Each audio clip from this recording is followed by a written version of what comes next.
Ustadz Sugianto itu pada kultum subuh di hari Jumat itu, yang mana beliau menyampaikan ada satu bagian dalam sholat itu ketika bacaan sholat ketika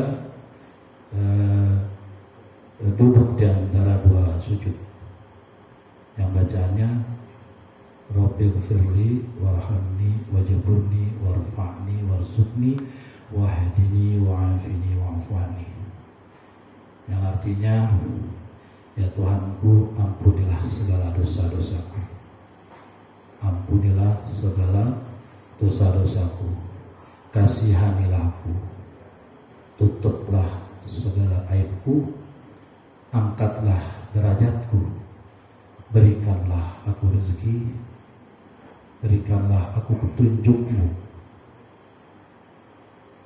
dan sehatkanlah diriku, maafkanlah atas kesalahanku. Banyak di antara kita ketika momentum itu kita tidak benar-benar menghayatinya. Baca cepat, tapi kita tidak memahami arti dari bacaan itu. Nah, itu udah pernah disampaikan oleh Ustaz Sugi. Nah, saya hanya menyampaikan satu bagian dari sholat juga. Bagian ini ada kaitannya terjadi pada peristiwa Isra dan Mi'raj. Peristiwa Isra dan Mi'raj, perjalanan Nabi ke langit, ya, mendapatkan perintah sholat dari Allah. Ketika malaikat Jibril alaihissalam mengantarkan Nabi Muhammad SAW sampai ke Sidratul Muntaha, Nabi Muhammad mengucapkan salam pada Allah Subhanahu wa Ta'ala. Mungkin banyak dari jamaah nih nggak tahu nih, kita sholat bacaan kita ini sebenarnya terkait dengan peristiwa ini. Ucapan Nabi, At-tahiyatul mubarakatus sholawatus thayyibatulillah, ya kan? Artinya segala penghormatan, keberkahan, kemuliaan, dan segala puji-pujian hanyalah milik Allah Subhanahu wa Ta'ala. Nabi mengucapkan itu kepada Allah. Lantas Allah menjawab salam Nabi, Assalamualaikum ayyuhan nabiyyu warahmatullahi wabarakatuh. Segala keselamatan, rahmat, dan berkah Allah selalu tercurah kepadamu, wahai Nabi. Mendengar jawaban ini, Nabi nggak serta-merta jumawa, nggak berbangga hati, nggak berbangga diri. Pada saat momen itu, Nabi membalas lagi ucapannya kepada Allah, gitu kan. Tapi disisipkan doa untuk umatnya. Assalamualaikum wa ala ibadillahis sholihin. Semoga keselamatan, perlindungan, dan pemeliharaan untuk kami dan untuk hamba-hambamu ya Allah yang soleh. Momentum ini para malaikat di Sidratul Muntaha itu menyaksikan dengan terkagum-kagum, ya, mengucapkan sungguh maha rahman dan rahimnya Allah, sungguh maha mulianya Nabi Muhammad SAW. Langsung malaikat mengucapkan asyhadu an la ilaha illallah wa asyhadu anna Muhammadar Rasulullah.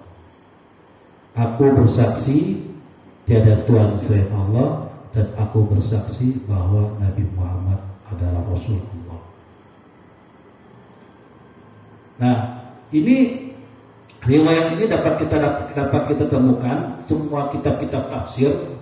Saya pernah baca artikel ulama hadis, ya, Imam Muhammad Nasiruddin, kalau nggak salah namanya Imam Muhammad Nasiruddin, dalam kitabnya berjudul Al-Isra wal Mi'raj. Peristiwa Isra Mi'raj itu ada di dalam kitab itu, tapi saya hanya mengambil satu peristiwa itu aja dulu. Gitu. Apalagi sekarang momentumnya pas. Ya, kemarin kan banyak sebagian Muslim merayakan kegiatan Isra Mi'raj, ya kan, peringatan Isra Mi'raj, peringatan. Tapi sejatinya Isra Mi'raj itu sendiri nggak ada yang tahu, gitu. Peringatan, tiap tahun ada peringatan itu. Tahlil, ya kan. Mungkin remaja-remaja tuh sasarannya bukan kajiannya, itu makan-makannya. Itu yang disayangkan. Pastilah ada. Maulid Nabi pasti ada makan-makannya. Isra Mi'raj pasti ada makan-makannya.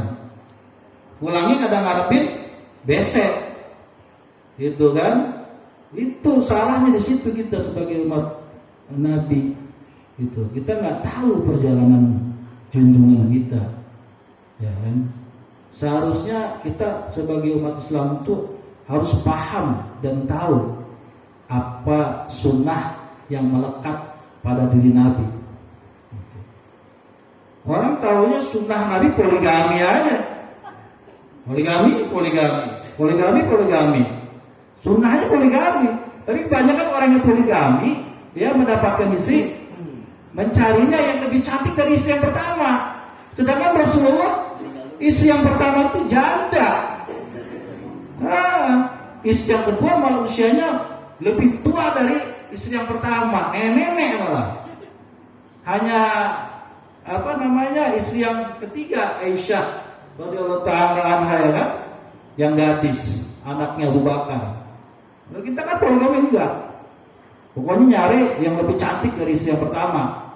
Nah, coba nyari nenek-nenek yang udah janda, kawinin gitu. Dibina agamanya gitu. Ya Pak Ahmad. Ini Pak Ahmad udah bisik-bisiknya para siman. Gitu.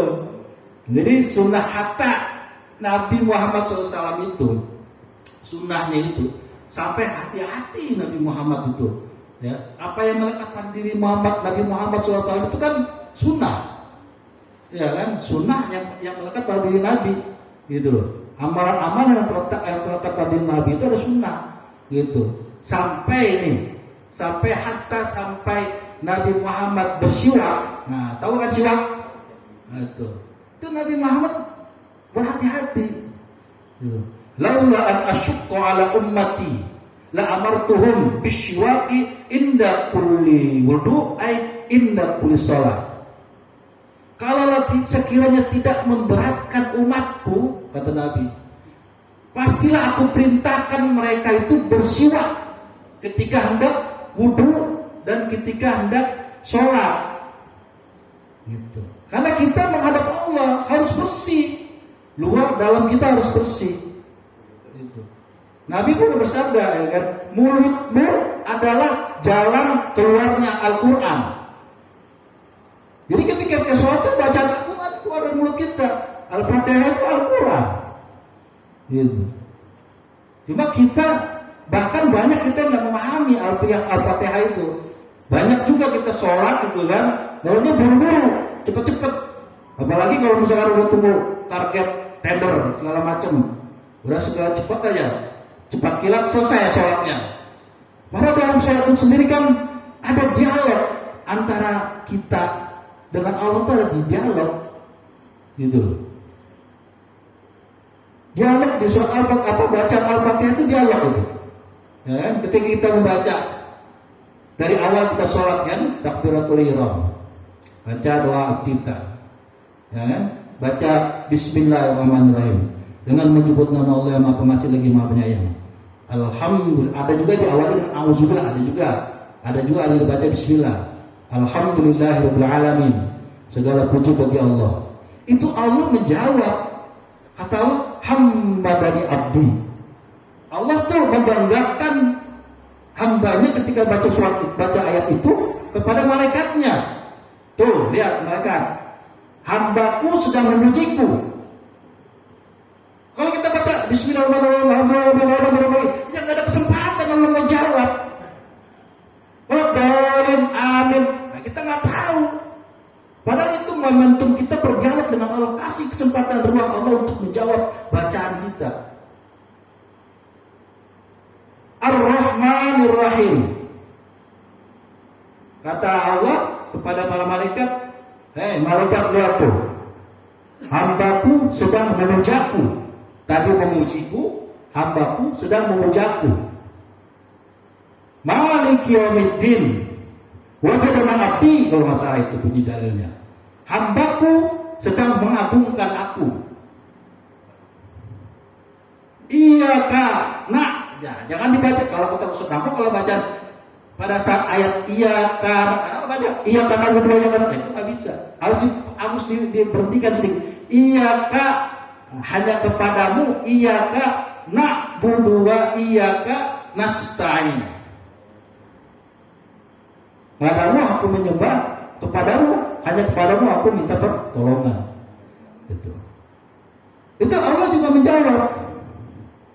Itu antara aku dan hambaku. Inilah momentum perjanjian antara aku dan hambaku. Sampai ghairil maghdubi alaihim itu jawabannya begitu sama. Inilah perjanjian antara aku dan hambaku. Apapun yang hambaku minta, aku kabulkan. Maka ditutup dengan amin, kabulkanlah ya Allah. Tapi kalau sholatnya benar, khusyuk, tuh dalam surat Al-Mu'minun kan ada itu. A'udzubillahi minasyaitonir rajim. Bismillahirrahmanirrahim. Qad aflahal mu'minun. Sungguh beruntung orang-orang yang beriman. Oh, kata Allah. Beruntung orang-orang yang beriman. Orang-orang beriman seperti apa yang Allah bilang beruntung? Alladzina hum fi sholatihim khashi'un. Adalah orang-orang yang sholatnya itu khusyuk. Khusyuk di sini adalah ketika kita sholat menanggalkan urusan dunia. Semata-mata kita ini mau beribadah kepada Allah. Mau beri ibarat kita dalam kantor itu kita dipanggil pimpinan, kita menghadap pimpinan, ini itu. Tentu kita harus mempersiapkan apa yang mau kita sampaikan nih pada pimpinan kita. Begitupun sholat. Ketika kita sholat kita harus siap itu, khusyuk. Khusyuk itu dari mana kita akan dapat khusyuk, gitu kan? Wudunya juga harus diperhatikan. Jangan wudu asal wudu. Banyak orang wudu asal wudu, tidak mencontoh kepada sunnah Rasulullah SAW. Nah, ketentuan orang yang khusyuk ini, ya kan, di ayat berikutnya, alladzina hum 'anil lagwi mu'ridun. Kepengen khusyuk adalah orang-orang yang menjauhkan perbuatan dan perkataannya dari yang buruk. Baru kita dapat nilai khusyuk. Kita pengen khusyuk, tapi perbuatan kita sama dengan setan. Perkataan kita sama dengan setan. Kadang kita yuwaswisu fi sudurin nas, gitu, membisikkan pada hati-hati manusia. Setan berwujud manusia. Kita mengharapkan sholatnya khusyuk. Jadi nggak akan kita dapat sholat untuk khusyuk itu kalau misalkan perbuatan kita dan perkataan kita itu tidak mencerminkan orang yang beriman. Anil lagwi mu'ridun. Kalau udah begitu, orang udah khusyuknya dapat, ya kan? Berikutnya, alladzina hum lizzakati fa'ilun. Orang yang beriman berikutnya adalah orang yang menunaikan zakat, infak, sedekah.